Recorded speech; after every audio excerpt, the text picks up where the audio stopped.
ਅੱਜ ਦੀ ਜਿਹੜੀ ਨੌਜਵਾਨੀ ਆ ਉਹ ਸੋਸ਼ਲ ਮੀਡੀਆ ਦੇ ਉੱਪਰ ਜਾਂ ਆਪਣੀਆਂ ਪਰਸਨਲ ਜ਼ਿੰਦਗੀ ਦੀਆਂ ਸਮੱਸਿਆਵਾਂ ਜਾਂ ਰੁਝੇਵਿਆਂ ਦੇ ਵਿੱਚ ਇੰਨੇ ਉਲਝੇ ਪਿਆ ਹੈ ਵੀ ਕਿਸੇ ਵਾਸਤੇ ਪ੍ਰੋਟੈਸਟ ਕਰਨ ਵਾਸਤੇ ਜਾਂ ਉਹਨਾਂ ਕੋਲ ਸਮਾਂ ਨਹੀਂ ਹੈ। ਸਾਡੇ ਕੋਲ ਵੀ ਟਾਈਮ ਘੱਟ ਹੁੰਦਾ, ਪਰ ਅਸੀਂ ਜਿੰਨਾ ਟਾਈਮ ਇਸ ਫਾਰਮਰਸ ਪ੍ਰੋਟੈਸਟ ਨੂੰ ਡਿਵੋਟ ਕਰ ਸਕਦੇ ਅਸੀਂ ਉਹਨਾਂ ਕਰਦੇ ਹਾਂ, ਕਿਉਂਕਿ ਆਫਟਰ ਆਲ ਜ਼ਮੀਰਾਂ ਤਾਂ ਜਾਗਦੀਆਂ।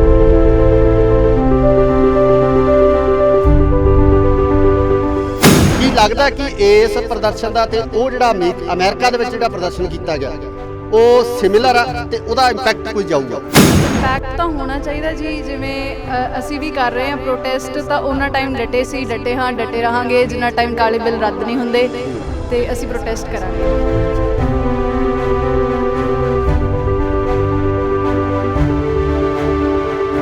ਜਦੋਂ ਆਪਣੀ ਪੁੱਤਾਂ ਵਾਂਗੂ ਪਾਲੀ ਹੋਈ ਫਸਲ ਦਾ ਰੇਟ ਆ ਜਿਹੜਾ ਉਹ ਮੰਗਦਾ ਤਾਂ ਉਦੋਂ ਉਸ MSP ਦੇ ਨਾਂ ਤੇ ਰੇਟ ਦੇ ਨਾਮ ਤੇ ਡਾਂਗਾ ਦਿੱਤੀਆਂ ਜਾਂਦੀਆਂ।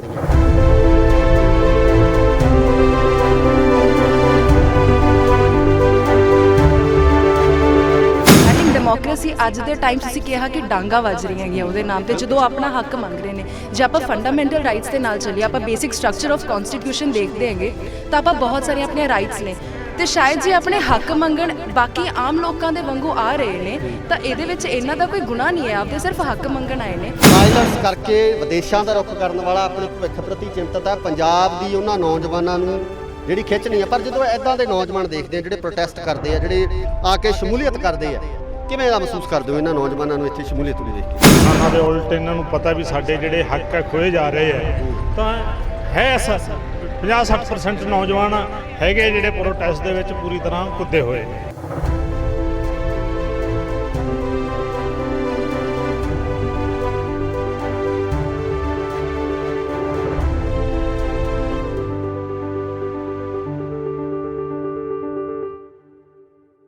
ਸਤਿ ਸ਼੍ਰੀ ਅਕਾਲ ਜੀ, ਤੁਸੀਂ ਦੇਖ ਰਹੇ ਹੋ ਇੰਡੋਸ TV ਆਸਟ੍ਰੇਲੀਆ ਤੇ ਮੈਂ ਹਾਂ ਗੁਰਿਕਬਾਲ ਸਿੰਘ।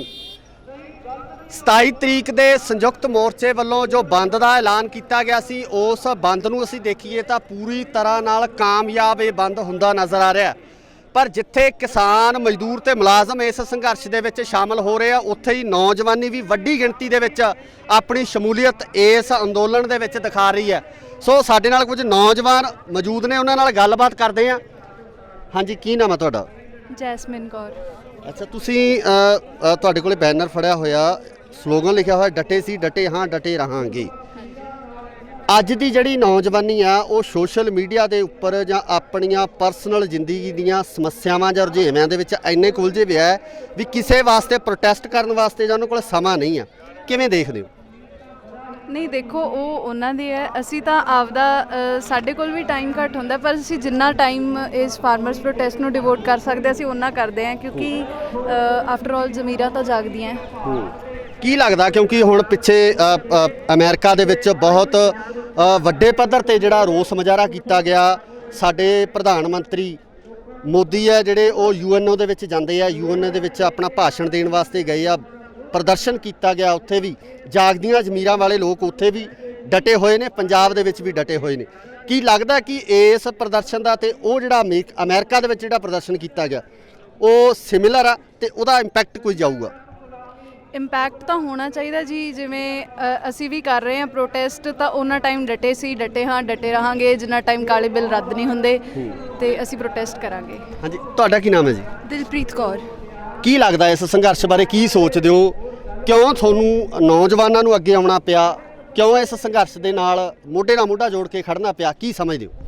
ਸਰ, ਸਮਝਣਾ ਇਹਦੇ ਪਿੱਛੇ ਇਹ ਹੈ ਕਿ ਸ਼ਾਇਦ ਅੱਜ ਦੇ ਟਾਈਮ 'ਚ ਜਵਾਨੀ ਹੈਗੀ ਜਿਹੜੀ ਸਾਰੀ ਅਨਐਮਪਲੋਇਡ ਹੈ most of the Times, right. ਸਾਨੂੰ ਐਮਪਲੋਇਮੈਂਟ ਦੀ ਬਹੁਤ ਲੋੜ ਹੈ। ਸਰਕਾਰ ਦੀਆਂ ਬਹੁਤ ਸਾਰੀਆਂ ਖਾਮੀਆਂ, ਉਹਦੇ ਵਿੱਚੋਂ ਇੱਕ ਪੱਧਰ ਕਿਸਾਨੀ ਹੈ।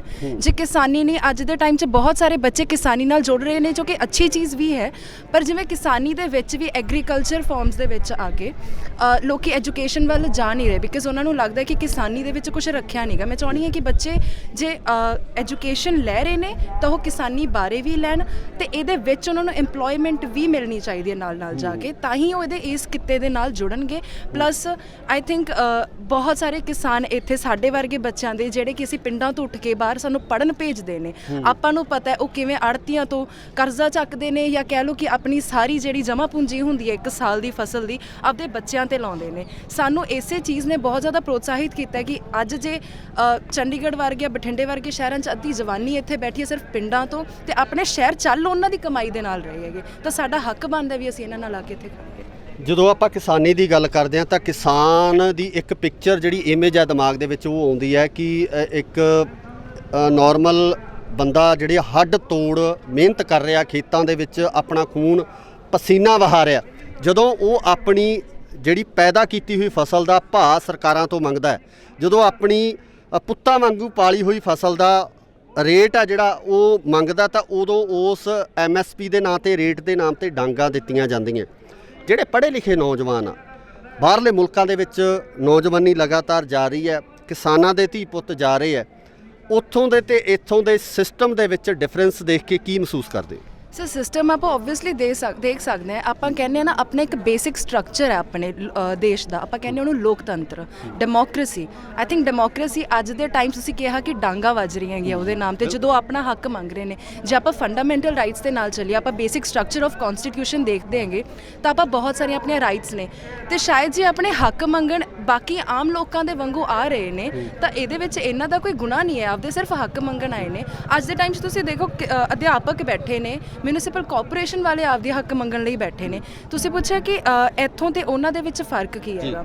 ਡੈਮੋਕ੍ਰੇਸੀ ਦੀ ਗੱਲ ਆਪਾਂ ਦੋਨਾਂ ਵਿੱਚ ਆਪਾਂ ਜੇ ਕੰਪੈਰੀਜ਼ਨ ਰੱਖੀਏ ਤਾਂ ਤੁਸੀਂ ਦੇਖੋ ਕਿ ਆਪਾਂ ਕੈਨੇਡਾ ਦੀ ਗੱਲ ਕਰ ਲੈਂਦੇ ਹਾਂ। ਜੇ ਲੋਕਾਂ ਨੇ ਅੱਜ ਆਪਦੇ ਵਾਸਤੇ ਕੋਈ ਇੱਕ ਪ੍ਰੋਟੈਸਟ ਕੀਤੀ ਹੈ, ਪ੍ਰੋਬੇਬਲੀ ਆਈ ਥਿੰਕ ਨਾ 1 ਹਫ਼ਤੇ ਜਾਂ 1 ਮਹੀਨੇ ਦੇ ਵਿੱਚ ਉਹਨਾਂ ਦਾ ਪ੍ਰੈਜ਼ੀਡੈਂਟ ਉਹਨਾਂ ਨੂੰ ਅਕਾਊਂਟੇਬਲ ਹੈ, because democracy for the government by the government and to the people ਹੁੰਦੀ ਹੈ, ਰਾਈਟ। ਤੇ ਉਹ ਗਵਰਨਮੈਂਟ ਇੱਕ ਅਕਾਊਂਟੇਬਲ ਹੈ। ਆਪਣੇ ਤਾਂ ਇੱਥੇ ਪ੍ਰਾਈਮ ਮਿਨਿਸਟਰ ਜੀ ਇੱਕ ਪ੍ਰੈਸ ਕਾਨਫਰੰਸ ਤੱਕ ਨਹੀਂ ਕਰਦੇ ਆ ਕੇ। ਤੁਸੀਂ ਜੇ ਲੋਕੀ ਬੈਠੇ ਨੇ, ਤੁਸੀਂ ਡਾਂਗਾ ਵਰਾਉਣ ਦੀ ਜਗ੍ਹਾ ਉਹਨਾਂ ਦੇ ਆ ਕੇ ਉਹਨਾਂ ਦੇ ਪੁੱਛੋ ਤਾਂ ਸਹੀ, ਸਵਾਲ ਤਾਂ ਕਰੋ ਕਿ ਗੱਲ ਕੀ ਹੈ, ਤੁਹਾਨੂੰ ਦਿੱਕਤਾਂ ਕੀ ਹੈ। ਜੇ ਤੁਹਾਨੂੰ ਇਸ ਚੀਜ਼ 'ਚ ਦਿੱਕਤ ਆ, ਆਪਾਂ ਬੈਠ ਕੇ ਮਸਲਾ ਹੱਲ ਕਰਦੇ ਹਾਂ। ਤੁਸੀਂ ਇੱਕ ਕਾਨੂੰਨ ਬਣਾਏ, ਤੁਸੀਂ ਕਿਹਨੂੰ ਪੁੱਛਿਆ? ਤੁਸੀਂ ਉਹਨਾਂ ਨੂੰ ਕਿਹਾ ਜੀ ਇਹਨਾਂ ਲੋਕਾਂ ਨੂੰ ਰੈਪਰੈਜ਼ੈਂਟ ਕਰ ਰਹੇ ਨੇ, ਅਸੀਂ ਇਹਨਾਂ ਨੂੰ ਪੁੱਛ ਲਿਆ ਕਿਉਂਕਿ ਜੀ ਇਹ ਲੀਡਰਸ਼ਿਪ ਹੈ, ਇਹ ਰੈਪਰੈਜ਼ੈਂਟ ਕਰ ਰਹੀ ਹੈ ਇਹਨਾਂ ਨੂੰ, ਅਸੀਂ ਇਹਨਾਂ ਨੂੰ ਪੁੱਛ ਲਿਆ ਤਾਂ ਅਸੀਂ ਜਾ ਕੇ ਲਾਜ਼ ਬਣਾਤੇ। ਰੈਪਰੈਜ਼ੈਂਟੇਟਿਵਸ ਤੇ ਜਿਹੜਾ ਬੰਦਾ ਉਹਦੇ ਵਿੱਚ ਆਪਦਾ ਖੂਨ ਪਸੀਨਾ ਇੱਕ ਕਰਦਾ ਹੈ, ਸਭ ਤੋਂ ਵੱਡਾ ਰੈਪਰੈਜ਼ੈਂਟੇਟਿਵ ਕੌਣ ਹੋਇਆ ਫਿਰ? ਜਿਹੜਾ ਬੰਦਾ ਉਸ ਕੰਮ ਦੇ ਵਿੱਚ ਉਹ ਮਿੱਟੀ ਨਾਲ ਮਿੱਟੀ ਹੋਇਆ ਹੁੰਦਾ ਹੈਗਾ। ਸੋ ਰੈਪਰੈਜ਼ੈਂਟੇਟਿਵ ਉਹਨਾਂ ਨੂੰ ਬਣਾਉਣਾ ਚਾਹੀਦਾ ਸੀਗਾ।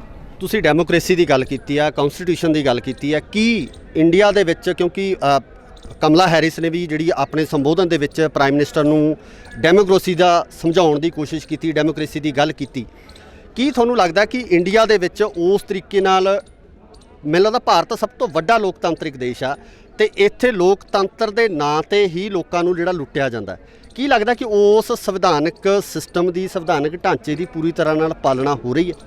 ਆਫ ਕੋਰਸ ਨਾਟ ਸਰ, ਨਹੀਂ ਹੋ ਰਹੀ ਹੈਗੀ। ਆਪਾਂ ਫੰਡਾਮੈਂਟਲ ਰਾਈਟਸ ਦੀ ਗੱਲ ਕਰ ਰਹੇ ਹਾਂ ਤਾਂ ਆਰਟੀਕਲ 19 ਜੋ ਆਪਾਂ ਨੂੰ right to protest and gathering ਦਿੰਦਾ ਹੈਗਾ, ਆਪਾਂ ਨੂੰ ਉਹ ਗੈਦਰਿੰਗ ਕਰਨ ਦਿੱਤੀ ਨਹੀਂ ਜਾ ਰਹੀ ਹੈ। ਐਗਜ਼ੈਕਟਲੀ ਇੱਥੇ ਦਿੱਤੀ ਨਹੀਂ ਜਾ ਰਹੀ ਹੈਗੀ। ਸੋ ਉਹ ਲੋਕਤੰਤਰ ਦਾ ਢਾਂਚਾ ਤਾਂ ਖਤਮ ਹੋ ਗਿਆ। ਤੁਸੀਂ to the government for the people ਕਹਿੰਦੇ ਹੋਗੇ, ਜਦੋਂ ਆ ਕੇ ਗਵਰਨਮੈਂਟ ਆਪਾਂ ਨੂੰ ਅਕਾਊਂਟੇਬਲ ਹੀ ਨਹੀਂ ਹੋ ਰਹੀ ਤਾਂ ਲੋਕਤੰਤਰ ਓਬਵੀਅਸਲੀ ਨਹੀਂ ਹੈ। ਆਪਾਂ ਨੂੰ ਇੱਕ ਪਾਰਲੀਮੈਂਟ ਦੇ ਵਿੱਚ ਜਿਸ ਹਿਸਾਬ ਨਾਲ ਇਹ ਕਾਨੂੰਨ ਪਾਸ ਕੀਤੇ ਗਏ ਨੇ ਉਹ ਬਿਲਕੁਲ ਵੀ ਕਨਸਟੀਟਿਊਸ਼ਨਲੀ ਤੇ ਲੋਕਤੰਤਰ ਦੇ ਨਾਲ ਹੈ ਹੀ ਨਹੀਂ ਹੈਗੇ। ਸੋ ਲੋਕਤੰਤਰ ਸਿਰਫ ਅੱਜ ਕੱਲ੍ਹ ਇੱਕ ਕਿਤਾਬ ਦੇ ਵਿੱਚ ਰਹਿ ਚੁੱਕਿਆ ਹੈਗਾ, ਬਟ ਉਹਨੂੰ ਜਿਹੜੀ ਪ੍ਰੈਕਟੀਕਲੀ ਉਹਨੂੰ ਲੋਕਾਂ ਦੇ ਉੱਪਰ ਲਾਗੂ ਕਰਨਾ ਜਾਂ ਇੱਕ ਦੇਸ਼ ਜਿਵੇਂ ਚੱਲਣਾ ਚਾਹੀਦਾ ਉਹਦੇ ਹਿਸਾਬ ਦੇ ਨਾਲ ਉਹ ਸਰਕਾਰ ਨਹੀਂ ਕਰ ਰਹੀ। ਸਰਕਾਰ ਉਹਨੂੰ ਆਪਦੇ ਤਰੀਕੇ ਨਾਲ ਚਲਾ ਰਹੀ ਹੈ। ਲੋਕਤੰਤਰ ਨੂੰ ਸ਼ਾਇਦ ਉਹ ਖੁਦ ਬਣ ਕੇ ਬੈਠੇ ਨੇ ਕਿ ਅਸੀਂ ਜਿਵੇਂ ਚਾਹਾਂਗੇ ਉਵੇਂ ਅਸੀਂ ਕਨਸਟੀਟਿਊਸ਼ਨ ਚੇਂਜ ਕਰਨ ਤੱਕ ਦੀਆਂ ਗੱਲਾਂ ਹੋ ਰਹੀਆਂ, ਧਾਰਮਿਕ ਤੌਰ ਤੇ ਲੋਕਾਂ ਨੂੰ ਬੰਨਣ ਦੀ ਗੱਲ ਹੋ ਰਹੀ ਹੈ। ਜਿਹੜੀ ਧਾਰਮਿਕ ਆਪਾਂ ਆਜ਼ਾਦੀ ਨਹੀਂ ਕਹਿ ਸਕਦੇ, ਸਾਇੰਟੀਫਿਕ ਤਰੀਕੇ ਨਾਲ ਜਦੋਂ ਲੋਕ ਉੱਚਾ ਸੋਚਦੇ ਆ, ਧਰਮ ਤੋਂ ਉੱਪਰ ਉੱਠ ਕੇ ਸੋਚਦੇ ਆ, ਉਸ ਤਰੀਕੇ ਨਾਲ ਜਦੋਂ ਆਪਾਂ ਮਨੂ ਸਮ੍ਰਿਤੀ ਲਾਗੂ ਕਰਨ ਦੀ ਗੱਲ ਕਰਦੇ ਆ, RSS ਵੱਲੋਂ ਆਪਣੇ ਏਜੰਡੇ ਇੱਥੇ ਪਗਾਏ ਜਾ ਰਹੇ ਆ। ਕੀ ਲੱਗਦਾ ਕਿ ਭਾਰਤ ਦਾ ਭਵਿੱਖ ਕੀ ਹੋਊਗਾ? ਲਗਾਤਾਰ ਜਵਾਨੀ ਬਾਹਰ ਜਾ ਰਹੀ ਹੈ, ਕੀ ਕੈਨੇਡਾ, ਅਮਰੀਕਾ ਜਾਂ ਆਸਟ੍ਰੇਲੀਆ ਵਰਗੇ ਦੇਸ਼ਾਂ ਦੇ ਵਿੱਚ ਸੈਟਲ ਹੋਣਾ ਭਾਰਤ ਵਾਸਤੇ ਜਾਂ ਪੰਜਾਬ ਵਾਸਤੇ ਕਿੰਨਾ ਕੁ ਫਾਇਦੇਮੰਦ ਹੋਊਗਾ, ਸਾਰੀਆਂ ਚੀਜ਼ਾਂ ਦਾ ਕਵਰ ਕਰ। ਸਰ ਅਸੀਂ ਖੁਦ, ਮੈਂ ਤੁਹਾਨੂੰ ਗੱਲ ਕਹਾਂ ਕਿ ਅਸੀਂ ਖੁਦ ਸ਼ਾਇਦ ਇਸ ਉਮਰ ਦੇ ਲੋਕ ਹਾਂ ਕਿ ਜਿਹੜੇ 21 ਤੋਂ 30 ਸਾਲ ਦੇ ਬੱਚੇ ਨੇ। ਅੱਜ ਤੁਸੀਂ ਦੇਖ ਸਕਦੇ ਹੋ ਕਿ ਅਸੀਂ ਬਾਹਰ ਜਾਣ ਦੇ ਹੱਕ ਵਿੱਚ ਅਸੀਂ ਨਹੀਂ ਖੜੇ ਇੱਥੇ, ਅਸੀਂ ਇੱਥੇ ਖੜਨਾ ਜ਼ਰੂਰੀ ਸਮਝਿਆ ਬਾਹਰ ਜਾਣ ਦੇ ਲਈ। ਜਿਹੜੇ ਉੱਥੇ ਜਾ ਵੀ ਰਹੇ ਨੇ, ਮੇਰੀ ਉਹਨਾਂ ਨੂੰ ਬਸ ਇੱਕੋ ਅਪੀਲ ਹੈ ਕਿ ਉੱਥੇ ਜਾ ਕੇ ਬੈਠ ਕੇ ਉੱਥੋਂ ਆਵਾਜ਼ ਚੱਕਣਾ। ਠੀਕ ਹੈ, ਵਰਲਡ ਵਾਈਡ ਲੈਵਲ ਤੇ ਹਰ ਇੱਕ ਚੀਜ਼ ਜ਼ਰੂਰੀ ਹੁੰਦੀ ਹੈ, ਬਿਕਾਜ਼ UN ਨੇਸ਼ਨਸ ਦੀਆਂ ਕੰਟਰੀਜ਼ ਮਿਲ ਕੇ ਬਹੁਤ ਵੱਡਾ ਜ਼ੋਰ ਪਾ ਸਕਦੀਆਂ ਇੱਕ ਕੰਟਰੀ ਤੇ, ਮੰਨਦੇ ਆ। ਬਟ ਮੇਰੇ ਖਿਆਲ 'ਚ ਤੁਸੀਂ ਅੱਜ ਦੇ ਟਾਈਮ 'ਚ ਜੇ ਤੁਸੀਂ ਪੜ੍ਹੇ ਲਿਖੇ ਹੋ ਤਾਂ ਤੁਸੀਂ ਉਸ ਪੜ੍ਹਾਈ ਨੂੰ ਆ ਕੇ ਇੱਥੇ ਲਾਗੂ ਕਰੋ। ਤੁਸੀਂ ਲੋਕਾਂ ਨੂੰ ਜਾਗਰੂਕ ਕਰੋ ਕਿ ਆਪਾਂ ਐਗਜ਼ੈਕਟਲੀ ਆਪਾਂ ਪੜ੍ਹ ਕੀ ਰਹੇ ਹਾਂ, ਇਹ ਖਰਾਬ ਕਿੱਥੇ ਨੇ, ਕੀ ਚੀਜ਼ ਕੀ ਪ੍ਰੋਬਲਮੈਟਿਕ ਹੈ ਇੱਥੇ। ਸੋ ਤੁਹਾਨੂੰ ਇੱਥੇ ਆ ਕੇ ਉਸ ਚੀਜ਼ ਨੂੰ ਜ਼ਿਆਦਾ ਲਾਗੂ ਕਰਵਾਉਣਾ ਚਾਹੀਦਾ, ਰਾਦਰ ਕਿ ਆਪਾਂ ਉੱਥੇ ਆ ਕੇ ਸ਼ਿਫਟ ਹੋਈਏ।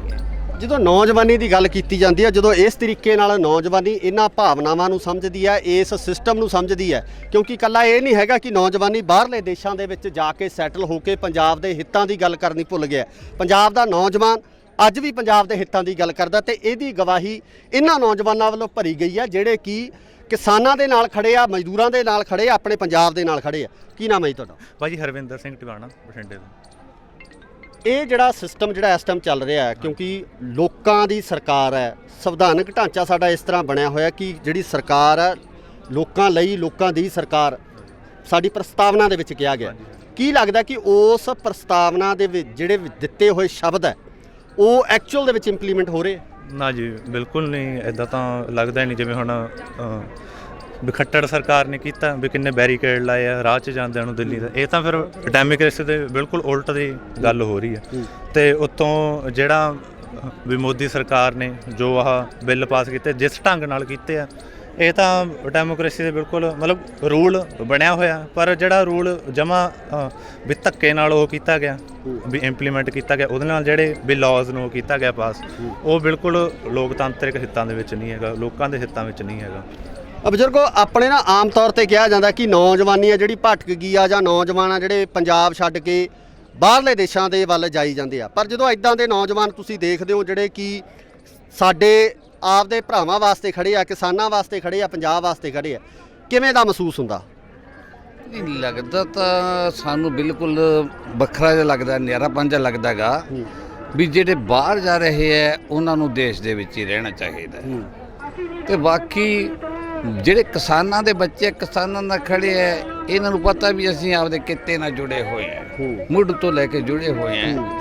ਜਿਹੜੀ ਚੀਜ਼ ਨਾਲ ਆਪਾਂ ਜੁੜੇ ਹੋਏ ਹਾਂ ਉਹਦੇ ਵਾਸਤੇ ਜ਼ਿੰਦਾਬਾਦ ਕਹਿਣਾ ਕੋਈ ਮਾੜੀ ਗੱਲ ਨਹੀਂ, ਬਿਲਕੁਲ ਠੀਕ ਹੈ, ਯੋਗ ਹੈ ਇਹਨਾਂ ਦੀ ਗੱਲ। ਸਾਡੇ ਬੜੀ ਚੰਗੀ ਲੱਗੀ ਸਾਨੂੰ, ਬਹੁਤ ਵਧੀਆ ਲੱਗੀ ਸਾਨੂੰ। ਬਾਕੀ ਅਸੀਂ ਆਈਆਂ ਹੋਈਆਂ ਸਾਰੀਆਂ ਸੰਗਤਾਂ ਨੂੰ ਬਹੁਤ ਹੀ ਮਨੋਂ ਦਿਲੋਂ ਉਹਨਾਂ ਦਾ ਧੰਨਵਾਦ ਕਰਦਾ ਜਿਨ੍ਹਾਂ ਨੇ ਇਹ ਉਦਮ ਉਪਰਾਲਾ ਕੀਤਾ ਹੈਗਾ, ਮਾੜੇ ਬਿੱਲਾਂ ਦੇ ਵਾਸਤੇ ਜਿਨ੍ਹਾਂ ਨੇ ਇਹ ਸੋਚ ਰੱਖੀ ਚੰਗੀ। ਬਿਲਕੁਲ, ਅੱਗੇ ਵੀ ਗੱਲ ਕਰਦੇ ਹਾਂ ਕਿ ਨੌਜਵਾਨ ਪੀੜ੍ਹੀ ਵਾਸਤੇ ਅਕਸਰ ਸ਼ਬਦ ਵਰਤੇ ਜਾਂਦੇ ਆ ਕਿ ਨੌਜਵਾਨ ਸਿਰਫ ਸੋਸ਼ਲ ਮੀਡੀਆ ਤੇ ਬੋਲਣ ਵਾਲਾ, ਨੌਜਵਾਨ ਸਿਰਫ ਆਈਲੈਟਸ ਕਰਕੇ ਵਿਦੇਸ਼ਾਂ ਦਾ ਰੁੱਖ ਕਰਨ ਵਾਲਾ, ਆਪਣੇ ਭਵਿੱਖ ਪ੍ਰਤੀ ਚਿੰਤਤ ਹੈ। ਪੰਜਾਬ ਦੀ ਉਹਨਾਂ ਨੌਜਵਾਨਾਂ ਨੂੰ ਜਿਹੜੀ ਖਿੱਚ ਨਹੀਂ ਆ। ਪਰ ਜਦੋਂ ਇੱਦਾਂ ਦੇ ਨੌਜਵਾਨ ਦੇਖਦੇ ਆ ਜਿਹੜੇ ਪ੍ਰੋਟੈਸਟ ਕਰਦੇ ਆ, ਜਿਹੜੇ ਆ ਕੇ ਸ਼ਮੂਲੀਅਤ ਕਰਦੇ ਆ, ਕਿਵੇਂ ਦਾ ਮਹਿਸੂਸ ਕਰਦੇ ਹੋ ਇਹਨਾਂ ਨੌਜਵਾਨਾਂ ਨੂੰ ਇੱਥੇ ਸ਼ਮੂਲੀਅਤ ਨੂੰ ਦੇਖ ਕੇ? ਭਾਜੀ ਇਹ ਨੌਜਵਾਨਾਂ 'ਚ ਇਹਨਾਂ ਨੂੰ ਮੈਂ ਦੇਖਦਾ ਬਹੁਤ ਜ਼ਿਆਦਾ, ਇਹਨਾਂ 'ਚ ਪੋਟੈਂਸ਼ੀਅਲ ਹੈ ਪ੍ਰੋਟੈਸਟ, ਇਹਨਾਂ ਦੇ ਸਰਕਾਰ ਪ੍ਰਤੀ, ਕਿਸਾਨਾਂ ਪ੍ਰਤੀ ਬੜੀ, ਕਿਸਾਨਾਂ ਦੇ ਉਲਟ ਇਹਨਾਂ ਨੂੰ ਪਤਾ ਵੀ ਸਾਡੇ ਜਿਹੜੇ ਹੱਕ ਹੈ ਖੋਏ ਜਾ ਰਹੇ ਹੈ। ਤਾਂ ਹੈ 50-60% ਨੌਜਵਾਨ ਹੈਗੇ ਜਿਹੜੇ ਪ੍ਰੋਟੈਸਟ ਦੇ ਵਿੱਚ ਪੂਰੀ ਤਰ੍ਹਾਂ ਕੁੱਦੇ ਹੋਏ ਨੇ। ਇਹਨਾਂ 'ਚ ਜਜ਼ਬਾ ਕੁਛ ਕਰਨ ਦਾ, ਠੀਕ ਹੈ ਨਾ। ਕੁਛ ਨੌਜਵਾਨ ਹੈ ਵੀ ਜਿਹੜੇ ਸਾਡੇ ਬਾਹਰ ਦਾ ਰੁੱਖ ਕਰ ਰਹੇ ਆ, ਉਹ ਜਿਹੇ ਨੌਜਵਾਨ ਵੀ ਹੈ ਵੀ ਜੇ ਉਹਨਾਂ ਨੂੰ ਕਹਿੰਦੇ ਵੀ ਚਲੋ ਯਾਰ ਆਪਾਂ ਚੱਲਣਾ, ਸੰਘਰਸ਼ ਚੱਲਣਾ, ਤਾਂ ਕਹਿਣਗੇ ਜੀ ਅਸੀਂ ਤਾਂ ਬਾਹਰ ਜਾਣਾ ਜੀ, ਸਾਡੇ ਤੇ ਪਰਚਾ ਦਰਜ ਹੋ ਜੂ। ਇੱਦਾਂ ਦੇ ਲੋਕ ਵੀ ਹੈਗੇ, ਇੱਦਾਂ ਦੀ ਮਾਨਸਿਕਤਾ ਰੱਖਣ ਵਾਲੇ ਨੌਜਵਾਨ ਵੀ ਹੈਗੇ ਨੇ।